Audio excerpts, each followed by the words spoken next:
Olá, olá! Grace aqui com mais um episódio do Pode Ser Uai, o podcast mais mineirinho do Brasil.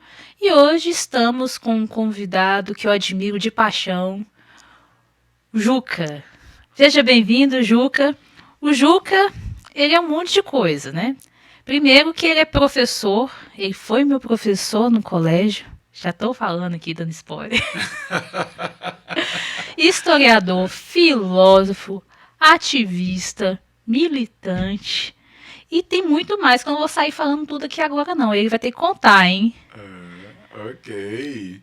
Ô, Grace, é um prazer estar aqui contigo, né? Falando aí pro pessoal, né? Isso é muito bom.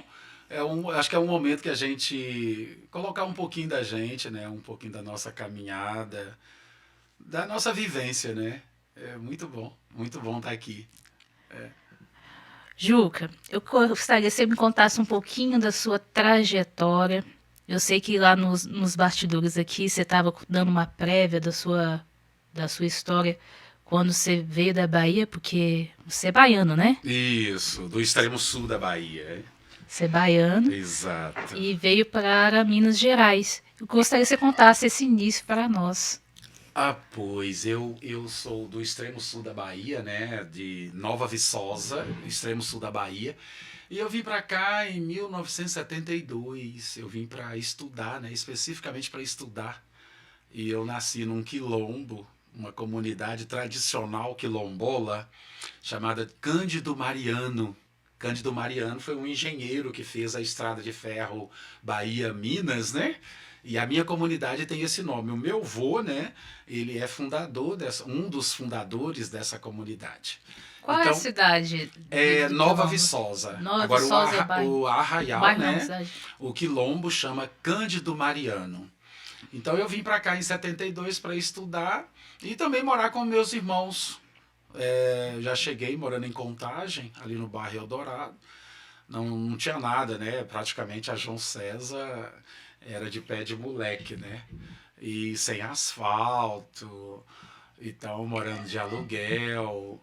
E aí eu comecei a estudar, né? E de lá para cá eu não parei, né? Não parei. Então foi muito interessante por causa disso, né? Lá É onde você isso. morava, na Bahia, o acesso à educação era mais difícil que aqui em Minas? Era praticamente impossível, né? Porque era uma comunidade rural e você ia até a quarta série, a antiga quarta série, né? O pessoal falava antiga quarta série. E depois você tinha que ir para outra cidade. A cidade era muito longe, que era Nanuque, que já era Minas, porque onde eu nasci, essa comunidade quilombola, ela é extrema dos três estados, Bahia, Minas e Espírito Santo. Então você tinha que ir para Minas Gerais, Nanuque ou então Serra dos Aimorés para poder estudar. E tinha Teixeira de Freitas também, mas então ficava muito longe, né? Então aí as pessoas preferiam não estudar, muitos, a maioria não estudavam, né? Por isso que eu saí e vim para cá para estudar, ainda mais que os dois irmãos já moravam aqui, né? Na década de 70, assim, pelos que as pessoas falam quando chega aqui, falam que era muito difícil de estudar, tinha um, sentia assim um sistema mais excludente, né? Principalmente para as pessoas mais pobres, né? Eu gostaria que você falasse como é que foi essa sua experiência passando pelo colégio até a sua universidade. Uhum. Então, o sistema educacional brasileiro, ele sempre primou por essa exclusão, né? Porque tinha-se muitas exigências que a pessoa que vem de uma classe pobre, até mesmo miserável, né? Aquele que não tem nem como comer, né? Nem sabe o que vai comer, Uhum. né? Então, tinha uma dificuldade de se enquadrar dentro desse sistema educacional, né? Muitas exigências, tipo o ginasial, a famosa admissão, né? Para você ir para a quinta, oitava, você tinha que fazer um preparatório. Então isso já era uma exclusão, né? E sem contar também os livros, era tudo muito caro, caderno. Então, manter-se na escola era muito complicado. E até mesmo o nível de exigência, né? Para quem não estava acostumado com aquela rotina de estudo, então isso dificultava muito. E aí qualquer coisa também era motivo de exclusão, né? Então isso fazia com Eu que. E tinha a imagino, questão de sobrevivência também, né? eu imagino que nessa época tinha que se dividir muito com a questão de trabalhar para se sustentar e conseguir manter os estudos, que era custoso, era caro, né? Hoje a gente tem uma escola pública que oferece um livro didático, tem escola que oferece até uniforme, material. E eu penso assim que eu falo conversando com os familiares mais antigos da minha família, eles falam que foi muito difícil, quem conseguiu estudar, né? Levar adiante foi muito difícil, porque os materiais eram muito caros, existia um certo preconceito também quando se chegava na escola sem um material, né? Eu queria te perguntar como que foi a sua ascensão seu ingresso, na verdade, na universidade, sendo uma pessoa pobre e negra, né? Uhum, Acessando ali, vamos dizer, uma universidade que a maioria é elitista, né? Que é uhum. uma classe média alta que predominava dentro das salas da universidade, né? Uhum. Então, nessa época era muito difícil mesmo, porque você tinha que fazer uma opção, né? Ou você trabalhava para sustentar você e sua família, ou então você acabava morrendo, né? Então muitos não conseguiam por isso, né? Devido a essa situação. E também não tinha uma proteção que hoje as crianças e adolescentes têm. Então a criança, o adolescente começava a trabalhar muito cedo, né? Ou ia vender um picolé, uma bala na rua. Então tinha muito isso. Agora eu sempre fui muito curioso. Eu sempre fui muito danado, né? Então tudo para mim despertava curiosidade. E eu acho que a minha, acho que pode chamar de ascensão, né? Eu acho que a minha Claro, ascensão, o claro. meu estudo, né? O fato de eu fazer uma faculdade, eu acho que Foram se. duas faculdades que você me Sim, contou, não seja sim, modesto. filosofia e história, né? Então a minha ascensão acho que foi mais devido a essa curiosidade. Então, de modo que hoje eu falo que eu consegui furar a rede, né? Porque um menino pobre, preto, de periferia, né? Rural mesmo, né? Não é nem de Uhum. periferia, é da zona rural. E Consegui nessa fazer época não uma. tinha cota, tinha. Não, não tinha, nem se cogitava a cota, né? Então, consegui fazer uma faculdade, hoje eu falo, né? Eu consegui furar a rede. Eu sou aquele peixinho que todo mundo imaginava que ia morrer na praia, né? Uhum. E não morri na praia, né? Então, isso é muito interessante. Agora, tem um lance muito interessante na minha vida, né? Que quando eu estava fazendo a quinta oitava, até no SESI, em Contagem, no bairro Amazonas, eu entrei para um grupo de jovens da Igreja Católica, até a Igreja Cristo Rei, né? Isso já era que época? Isso na década de 80. Na década de 80. Então eu entrei para esse grupo de jovens e era um grupo de jovem muito atuante. A gente estudava muito, com muita militância política, a gente estudando Leonardo Boff, sabe? Adoro Então, Leonardo Boff. Gente, muito eu li um interessante, né? livro recentemente, eu tô assim, querendo ler de novo. Exatamente. Então aí eu comecei a me aprofundar na questão das injustiças, na questão das minorias, e isso me ajudou a buscar é, essa militância que hoje eu tô nela. Então isso também me fez ver o valor do estudo. Então foi a partir daí que eu busquei o estudo, porque também eu entrei para a igreja, né? Acho que a melhor forma de ascensão de um pobre é acho não, é evidentemente pela educação, né? Sem sombra de Investimento na dúvida. educação. Os meus pais já falavam que a única riqueza que não tira da gente, né, são os estudos, né? É a única coisa que não tira de você. E é uma riqueza que você vai levar pro resto da sua vida.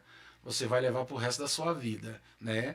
Porque depois é você que vai aprimorando, que vai pesquisando, buscando, dentro dos seus interesses, dentro da sua curiosidade, que vai aperfeiçoando tudo isso, né? Mas essa formação política que você teve na década de 80, ela foi crucial também para você também entender o seu papel na sociedade, não é isso? Sem sombra de dúvida. Essa formação política, ela me deu noção do meu lugar na sociedade, do meu lugar dentro da sociedade.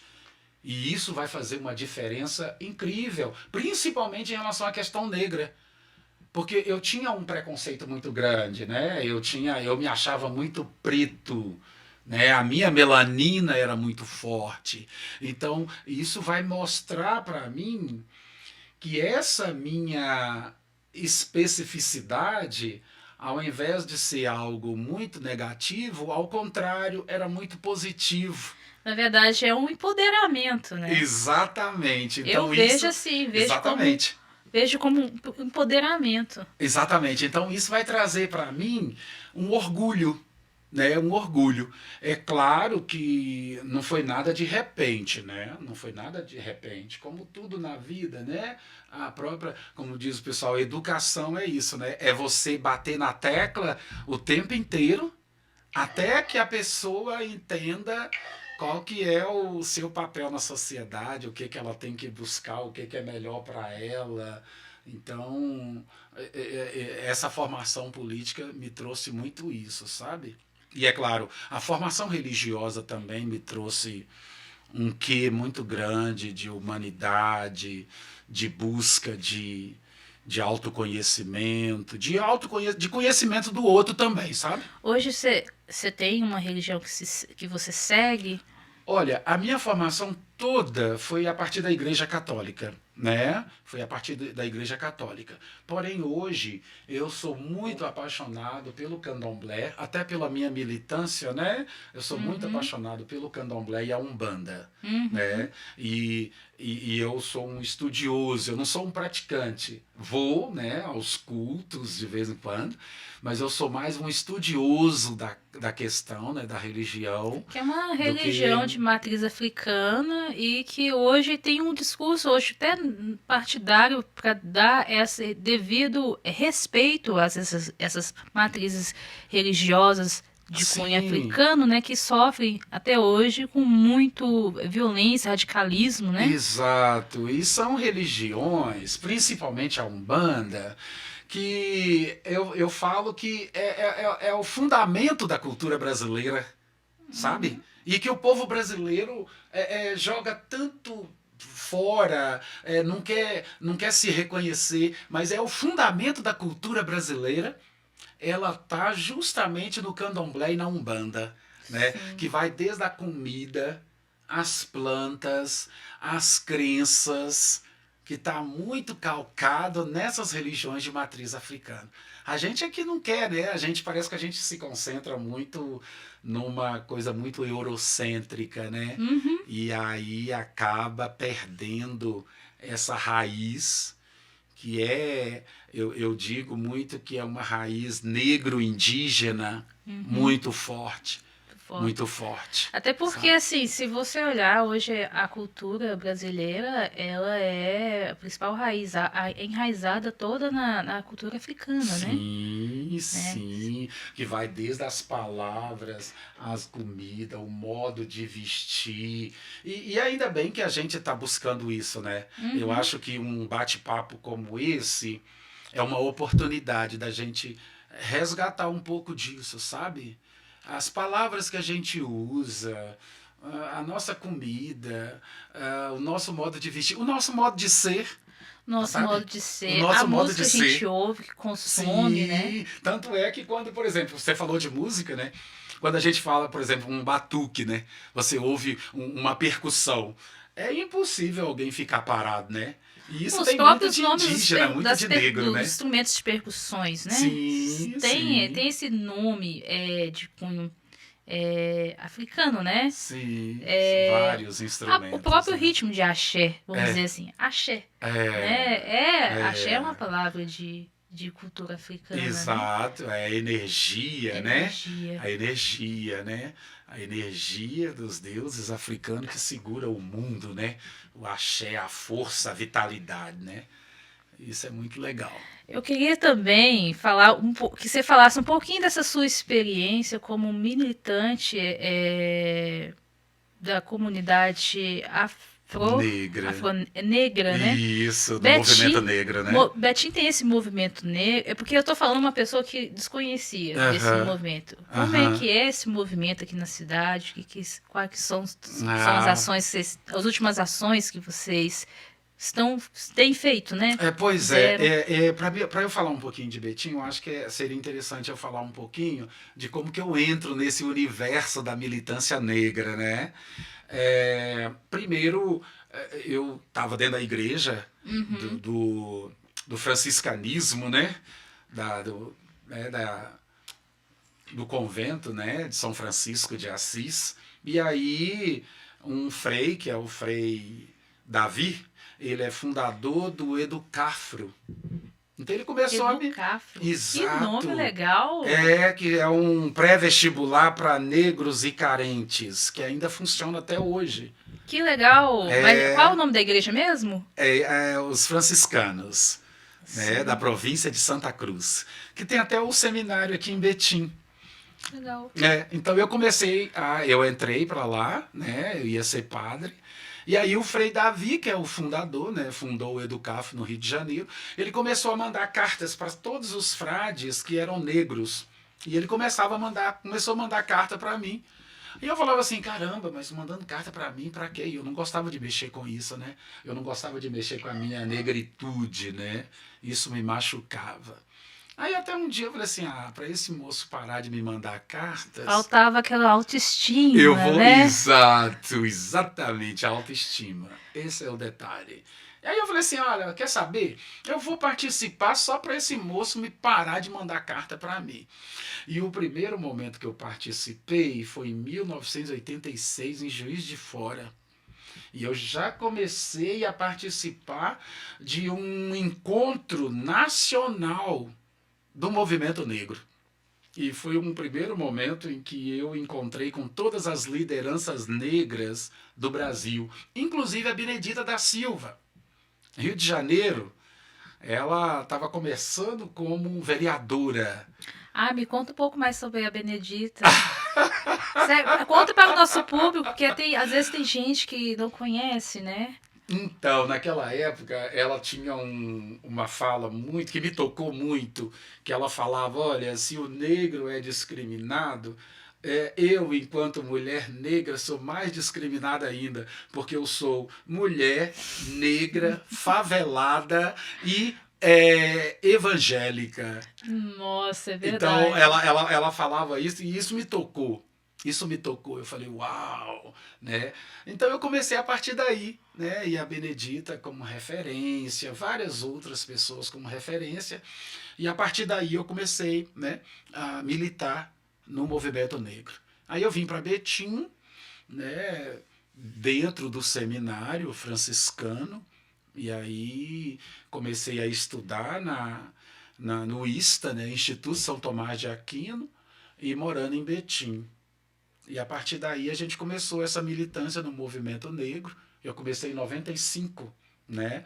Nós começamos um movimento aqui, umas figuras interessantes, Dr. Zé Carlos Pedro, Celso Moretti, Clícia Lisi, Marlene Bento, que está até hoje ela é a presidenta, né, do movimento negro Betim Cor Brasil, do qual eu faço parte, né? Eu sou vice-presidente.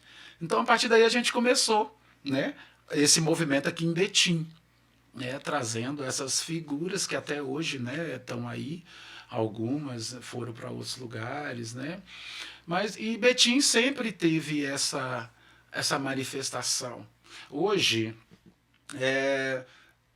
60, 70% da população de Betim se autodenominam, de acordo com pesquisas, negros, né? Então isso é muito bacana. E é interessante que quando eu falo negros, eu estou falando de negros retintos e os chamados pardos, né? Os Porque negros de normalmente pele clara, né? isso, exatamente. Sim. Porque normalmente quando a gente fala negro no Brasil, todo mundo entende Que tem que ser aquele negro retinto, isso, né? tipo eu assim, né? E não é, né? E não é. A gente sabe que existe, por exemplo, uma das pautas muito discutida hoje é o colorismo, né? O colorismo, né? Sim. Que são os negros, que a gente chama de pardo, mas que também são negros. Isso é interessante, né? dizer, porque eu sou professora, né? Também. Sou colega. Isso é ótimo. Isso em sala de aula, a gente chegou em uma polêmica. A gente estava falando sobre afrodescendência, cultura afro. Aí começou a falar sobre o Brasil, a migração dos povos africanos para cá, e os europeus e tal. E chegou um ponto que eu falei assim, gente, eu, por exemplo, eu sou uma pessoa preta. Gente, o Zé ficou assim. Como é que é, professora? Você não é preta, não, professora. Falei assim, gente, então eu seria branca na perspectiva de vocês? Também não, né? Gente, já olhou pra vocês? Que a maioria dos alunos que eu dou aula, eles são pretos. Aliás, a maioria dos alunos de escola pública, né? Às vezes tem um ou outro que é branco ali, mas tudo preto. Esteticamente branco, né? E a falta da identidade. Identidade. Nesses meninos me chocou. Aham. Eu falei assim, gente, olha pra mim. Eu sou Agora é interessante, né, Gleice, quando a gente fala, porque houve no Brasil uma tentativa, e eu falo que deu muito certo, ainda bem que hoje a gente está fazendo essas discussões, né, de modo que você chega a essa conclusão, eu sou uma pessoa preta, né, porque houve essa tentativa de branquear a população brasileira. É por isso que a gente discute muito o colorismo hoje. E uma dessas tentativas não foi só proporcionando casamento, você tem que casar com um branco para poder clarear, para poder melhorar a raça. Não foi só sobre isso, mas foi colocando nomes. Né? Tipo, você não é negra, você é moreninha, você é roxinha, marrom bombom, é pardo, né? Então houve essa tentativa, de modo que isso na cabeça de muitos brasileiros ainda está muito, né? É claro que com isso não quer dizer, por exemplo, entre eu e você na rua, eu vou sofrer muito mais racismo do que você. Exato. Mas não quer dizer com isso que você não seja negro. Sim. Porque até mesmo pelas características do fenótipo, né? Sim, da minha família, só resumindo aqui, eu venho de uma família que tem descendência africana, indígena e italiana. Né? Então tem uma parte da minha família que os parentes são brancos, de olhos claros, outros são uns pretos assim mais claros, como eu. Né? Então, Juca, esse movimento Negro Betim que você estava inserido, ele começou com você lá na igreja, né? Exatamente. Sim. Exatamente. Que hoje, aqui em Betim, é a Associação Cultural Afro-Brasileira Betim Cor Brasil. Brasil com Z de Zumbi de Palmares, né? Então, é uma associação muito legal que ela se estruturou mesmo a partir de 95, né? E que de lá para cá a gente não parou. Mesmo com 2, 3, 4, 5 participantes, a gente está sempre aqui. Hoje não, hoje ela já existe no papel, né? Ela tem o CNPJ, nós conseguimos, junto com o poder público, fazer uma lei, que é a 9.645, onde Betim, a prefeitura de Betim, é obrigada a trabalhar a questão da igualdade racial no município. Então isso foi um ganho para a gente muito legal, né? E hoje a associação tem todo um trabalho ligado a não só a denúncia do racismo, mas a divulgação da cultura, a implementação de políticas públicas, que está muito ligado ao Estatuto da Igualdade Racial, sabe? Então, isso a gente tem um orgulho muito grande de fazer esse trabalho em Betim, de modo que Betim hoje é uma das poucas cidades que tem uma lei, independente do partido, para poder trabalhar a questão da igualdade racial, tem uma coordenadoria e tem um fundo, né, para se trabalhar essas questões, né? Então, eu acho que isso é um ganho muito bacana que a Betimco Brasil ajudou a desenvolver isso no município de Betim. Então, eu tenho muito orgulho isso, né? E de fazer parte também da associação. É tanto que agora a gente vai ter uma feira, dia 13 de maio, agora a gente vai ter uma feira, sabe? Olha, uma feira afro. Sério? Exatamente. Onde que vai ser? Vai ser na Arca, dia sim. 13 agora de maio, a partir das 10 horas da manhã, né?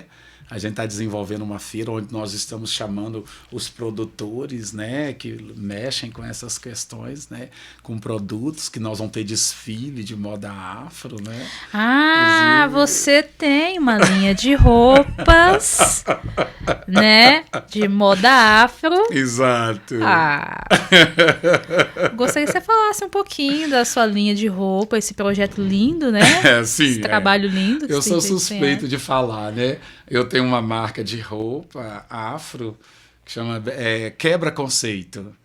Começou em 2017 e começou dessa minha militância no movimento negro. Eu falo que o movimento negro e a Igreja Católica trouxe muito ganho para mim, sabe? Muitos ganhos.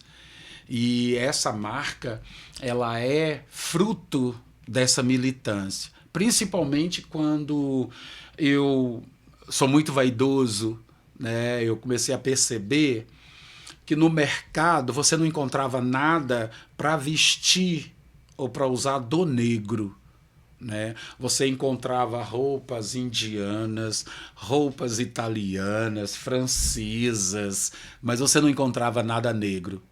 E o Brasil é o segundo país com maior população negra do mundo. Eu li sobre isso. Eu li. Só perde são 56% da população brasileira se autodeclara negros. São negros. É a maior população fora da África. Exatamente. Só perde para a Nigéria, né, no continente africano. Então, mesmo assim, você procurava um tecido com a estampa africana, você não achava. Você procurava um modelo, você não achava. Você procurava um acessório, você não achava. E eu comecei, falei assim, não, quer saber?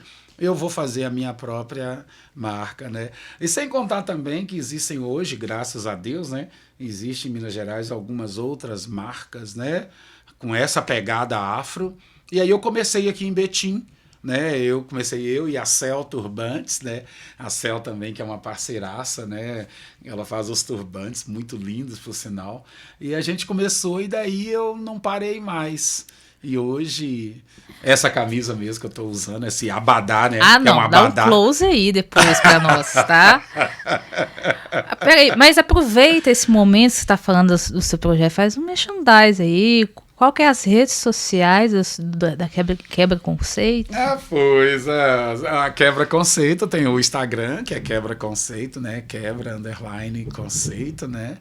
E tem também, você encontra algum material no YouTube, né? Alguns projetos que eu faço. Vocês têm loja física ou é online? Temos loja física e eu vou sempre em algumas feiras expor, né? E a loja física fica na minha própria casa. Minha própria casa, eu falo que são as 3 coisas, né? Que é casa, o ateliê e ao mesmo tempo a loja, né? Você mesmo que confecciona? Eu idealizo, eu confecciono e a minha irmã também me ajuda na costura, né? Então isso é muito bacana, porque eu falo que eu não vendo uma roupa, eu vendo uma ideia. Sabe? Porque quando a pessoa te vê vestido assim, ela não vê só uma roupa, mas automaticamente você já remete uma ideia, remete um lugar, que é um lugar negro, africano, brasileiro, que a gente chama de afro. Isso é muito interessante. E hoje, né, eu falo que quebra conceito em que nas estampas, nas cores, no modelo, né, que é coisa que você não vê no dia a dia, mas que muita gente gosta e muita gente sabe. E É é muito legal. estiloso, eu acho. É muito estiloso, entendeu? Eu vou passar lá depois pra ter que Não, fazer mas uma coisa do faça meu assim. tamanho. Não, e tem bastante, viu? No seu tamanho, É tem ótimo, bastante. porque visivelmente é uma roupa super confortável. Eu adoro roupas confortáveis. Não, e é legal, o Grace, porque quebra conceito é justamente nisso. Porque a gente muito. Aqui no Brasil, a gente parte muito do padrão, sabe? E quando você fala moda, você fala de alguém que é magro, esteticamente magro, alto, sabe? Essa coisa padronizada. Mas E europeia, né? isso, europeia. E a gente sabe que o brasileiro, ele é muito diversificado. Ele é muito diversificado. Biotipo da mulher, principalmente brasileira, é totalmente diferente, né? Não Muito segue a diferente. moda, Sabe? né? O manequim. Eu costumo dizer que o biotipo da mulher brasileira é um biotipo muito negro, né? Que é aquela mulher com a cinturinha fina, independente da cor da pele, é a cinturinha fina, as nádegas bem avantajadas, e normalmente aqui no ombro é mais estreito. São mais baixinhas, né? Exato. Então isso são características muito negroides, né? Sim. Então é por isso que às vezes eu falo que dificilmente tem alguém, alguma mulher que não tenha comprado uma calça jeans, que não tenha feito uma pence, 2 pences aqui atrás, para poder caber dentro, senão fica mostrando, né, o cofre, né? Sim. Porque são peças que não foram feitas para o padrão daqui do Brasil. São peças que foram feitas para um padrão europeu, reto, né? E o nosso padrão não é esse. Você me lembra uma vez que isso foi um preconceito que eu sofri por causa desse biotipo. Né? Eu sou uma pessoa que tem 1,57 m, né? Tem todo. E tudo que você falou, tem um quadril largo, tem uns negócio alto, grande, tudo muito grande e tal. Teve uma época da minha vida que eu fiz o concurso para a Polícia Militar. Mas eu fiz o concurso da Polícia Militar para entrar na banda de música. Sabe? Que eu achava, nossa, é uma oportunidade legal, é um salário legal e eu vou fazer o que eu gosto, que é tocar. Não vai ser as músicas que eu adoro tocar, mas tudo bem, isso é um pequeno detalhe. Eu vou ganhar dinheiro com música. Eu tava pensando assim, é isso.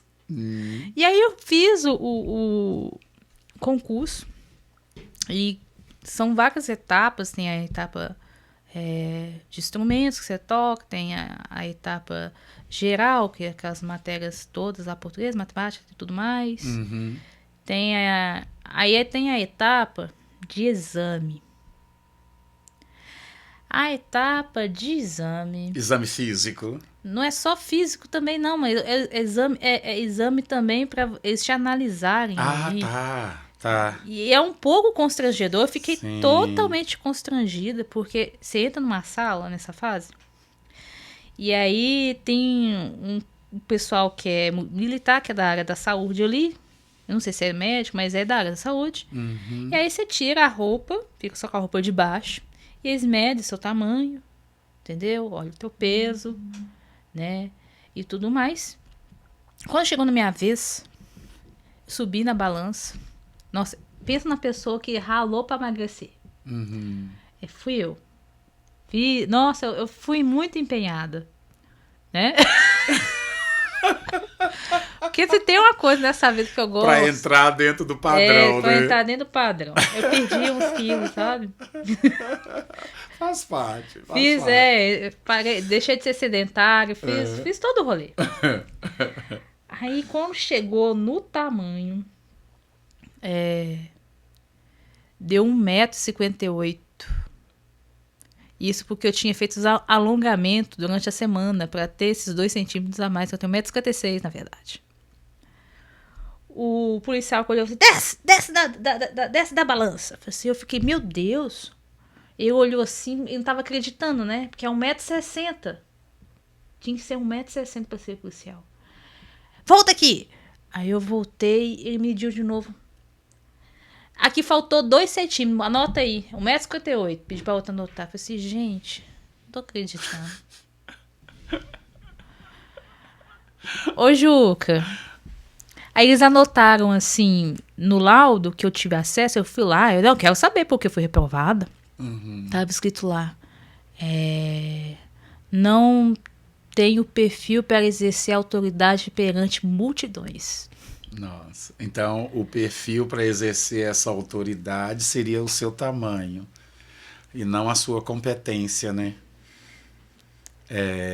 Esse é o famoso padrão, né? Mas, ô Grace, é interessante que ainda bem que hoje a gente está começando a quebrar esses padrões. Sim. Sabe? Esses padrões, ainda mais num país como o nosso. Eu acho que a gente tem que quebrar em diferentes situações. Acaba que a mulher brasileira, principalmente falar da mulher, elas ficam mais oprimidas perante essa ditadura da moda. Muito. Porque é cobrado da mulher cobrada, muito mais perde do que o homem, né? Sabe? E fica naquela luta pela beleza sem fim, de tentar, sei lá, fazer coisas mirabolantes para emagrecer, para entrar no padrão. Enfim. O padrão masculino é bem mais maleável do que o padrão feminino. O padrão feminino é quase que uma tortura, né? Sim. É uma tortura. Então, eu penso que até nisso, eu acho que a mulher, ela tá caminhando, ela tem que continuar caminhando para se libertar, sabe? Sim. É claro que isso não quer dizer que a gente não vai se embelezar, não vai se valorizar, não quer dizer isso, mas que tem que se libertar de muita coisa aí que foi colocado pra gente. Eu costumo acho que dizer... tem a ver com identidade. Identidade. Saber se reconhecer. Sim, sabe? Exatamente. Eu costumo dizer que são o quadrado, sabe?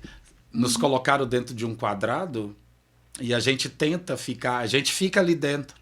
E quando você observa que te colocaram dentro desse quadrado, aí você tenta sair. E é claro, né? Quando você tenta sair, você incomoda. Você incomoda. É igual a gente usando uma roupa assim, né? O pessoal olha para você e fala, nossa, que roupa estranha, nossa, que roupa linda, nossa, que roupa isso. Mas o que importa é você se sentir bem. É daí que eu discuto muito esse conceito de moda, né? O que é moda? Por isso quebra conceito, né? Por isso o nome quebra conceito. Nossa, adorei. Né? É igual o pessoal pergunta, eu me pergunto muito, o que é moda? Moda é o que a França dita? Moda é o que a Itália dita? Ou é o que o influencer dita? Não, moda é aquilo que você usa e se sente bem. Moda é o que você se sente bem. Entendeu? Então eu me sinto muito bem assim.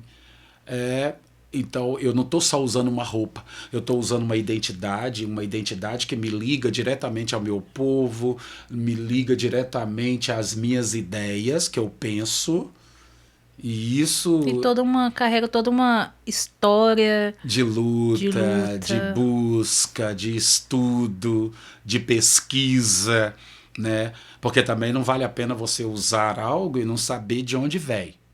O que significa não usar um modelo igual eu estou aqui com o saruel e eu não saber de onde vem o saruel, o que é um saruel, porque senão é alienação, né? Usar algo sem saber o que você está usando, né? Tem até uma história muito interessante de um amigo meu, né? Uma vez estava usando uma camiseta, né? Ele era bem fortinho, né? E na camiseta tinha uma maçã mordida. Já começa por aí, né? A gente sabe o símbolo da maçã mordida, né? E embaixo estava escrito... Não sei dessa maçã, nunca vi. E embaixo estava escrito assim, La femme d'envers. Em francês é La Femme d'Anvers, que significa a mulher do verão, né? E ele usando aquela camiseta, né? E embaixo estava escrito, e a maçãzinha assim. E ele usando a camiseta toda, né? E aí a gente chegou para ele, nós falamos, você sabe o que você está usando? Aí que traduzimos para ele, né? E ele pegou a camisa e nunca mais usou, né? Então, assim, eu acho que é só um exemplo de como você tem que saber o que você está usando, sabe? E é claro, Uhum. o que você está usando tem que falar para você também. Quem é você? Porque, é igual eu te falei, a questão da identidade tem que ser, é muito forte nisso, porque até no que você veste, se comunica, né? A forma que você se comunica com o exterior, Exatamente, né? é, Uma tatuagem não é uma mera tatuagem, é uma comunicação. exato. Tudo é uma forma de comunicar, né? Eu falo que Teu a moda, cabelo. eu falo que a moda ela é uma forma de comunicação. E é interessante que é uma forma de comunicação social, é uma forma de comunicação política, sabe? E é uma forma de comunicação econômica, Esse sabe? terceiro, confesso que eu não sabia. Porque você olha para a pessoa e você sabe o perfil da pessoa a partir do que ela está usando, Ah, E isso é muito sim, interessante. E talvez poder exato, poder Então financeiro. isso na sociedade é muito visível, né? Então por isso que a gente tem que trazer para nós aquilo que é nosso, aquilo que fala de nós. Porque senão você vai estar vestindo o que é do outro, aquilo que não fala nada para você. E eu costumo dizer que é a partir daí que a gente tem muito problema. Problema de aceitação, problema de. Porque às vezes você vive muito mais o outro, o que é do outro, do que o que é seu. Né? Que é a coisa de se espelhar no outro e querer ser como ele. E é muito mais sobre você olhar Exatamente. pra dentro de si, E começar a trabalhar você. você se conhecer, né, um pouco, né? Você começa a se valorizar muito mais. Você começa a ser autêntico com você mesmo. É, Saber a sua história, da sua é, família, você, de onde você veio. Eu acho isso. você não vai se preocupar tanto com o que os outros estão pensando. Você já percebeu que na sociedade a gente se preocupa muito com o que o outro está falando da gente, né? A gente se preocupa muito com isso. Verdade. Mas é porque a gente está muito concentrado no outro, né? A gente tem que se concentrar no outro a partir da solidariedade, a partir da empatia. Não a partir dos nossos gostos, né? Então eu Mas penso eu muito acho que isso. assim, a gente tá exposto a tantas, vou dizer, assédio, assim, porque o poder Sim. midiático, se você Que é não forte, tiver né?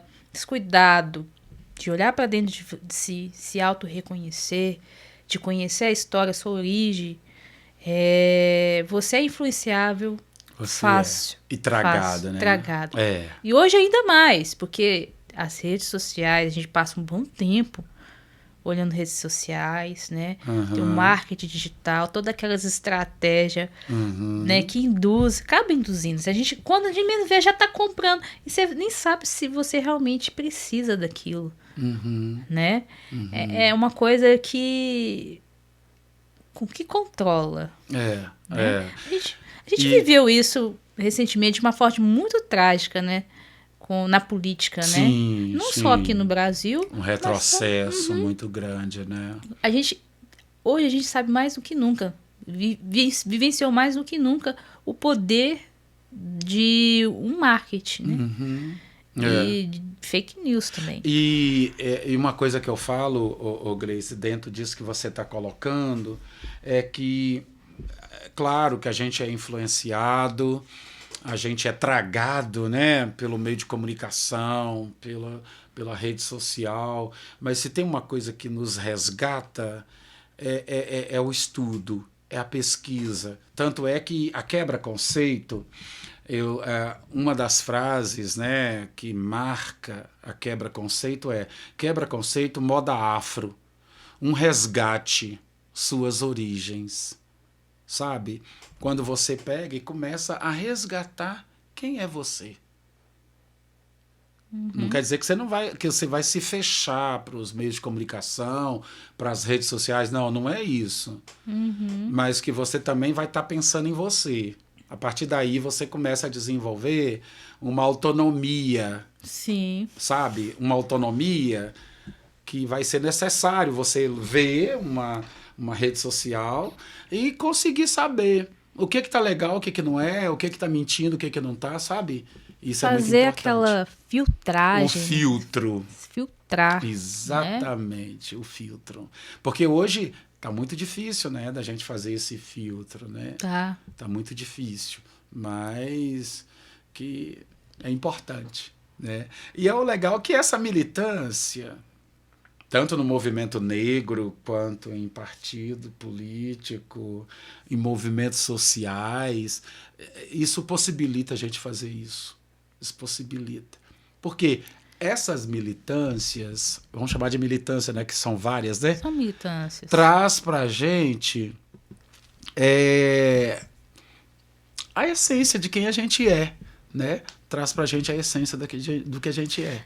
A gente vivencia, reflete a partir daquela vivência que está ali, e aquela coisa. Porque acredito que quem milita é porque se está incomodada com alguma coisa. Sim, e além esse incômodo traz tanta coisa, né? E esse incômodo, ele traz principalmente a consciência. Claro, né? Eu falo muito com o pessoal que a consciência incomoda. A consciência, ela incomoda. Porque a partir do momento que você adquire a consciência, você está sempre ligado. Você nunca desliga, sabe? Então, mas só que é bom. Por um lado é bom, né? Por um lado é bom. Porque você se torna autônomo, né? Mas, por outro lado, você se torna alguém, dependendo do momento e dependendo do lugar, alguém que as pessoas não... Incomoda as pessoas, Incomoda, né? Porque né? você cutuca, você questiona. Olha... Quando você critica, né? Ainda hoje mesmo, né? Eu estava conversando com uma pessoa e ela virou para mim e falou assim... Ô, Moreno, mas é isso. Moreno. Aí eu virei e falei assim, nossa, você é muito bondoso, hein? Moreno. Você economizou da melanina aí, hein? E aí ele já se sentiu assim, sabe? E eu falei, aí ele virou e falou assim, não, mas se eu falar que você é negro, não sei o quê, você vai achar ruim. Eu falei, não. As pessoas tem algumas pessoas que têm medo de falar o termo preto, preta, negro. Tem. Né? O brasileiro, de modo geral, tem ofensiva, né? É claro, né? Teve um tempo na história que isso realmente era ofensivo, né? Você chamar o outro de negro, você estava relacionando à escravidão, ao escravizado, né? Negro era sinônimo de escravizado, né? Só que hoje não. Hoje as categorias estão resgatando essas palavras. O debate aumentou hoje em dia, né? Claro. Resgatou as palavras, não, Sim, preto. Resgatando as palavras como revitalizando as palavras, sabe? Igual eu estava conversando com uma colega, ela virou e falou assim, não, hoje várias palavras o pessoal estão resgatando. Tipo, o pessoal LGBT, por exemplo, não, eu sou bicha mesmo, não sei o quê. As profissionais do sexo, né? Não, eu sou puta mesmo, sabe? Então, igual só sapatão. Aí as pessoas hoje, não, é isso mesmo, sou sapatão. A pessoa vira e fala, não, me fala uma novidade, porque essa eu já sei. Como se estivesse ofendendo até, né? É igual a palavra negro, né? Não, hoje isso é muito... Agora, o brasileiro tem muito isso, né? De escamotear as palavras, né? Eu falo muito que, por exemplo, quando a pessoa morre, né? Ninguém fala, fulano morreu, né? Não, fulano faleceu, né? Ou foi dessa pra melhor, né? Fulano não é negro, fulano é moreno, moreninho. Sabe aquela pessoa lá, agora você fala assim, não, aquela, como? Como é que era aquela pessoa? Não, é aquela, como posso dizer? Moreninha. Né? Às vezes a pessoa é preta, porque as pretas retiram. Não, moreninha, aquela pessoa moreninha. Assim, oi, gente, quem é? Não, não, é aquela pessoa que é negra, fica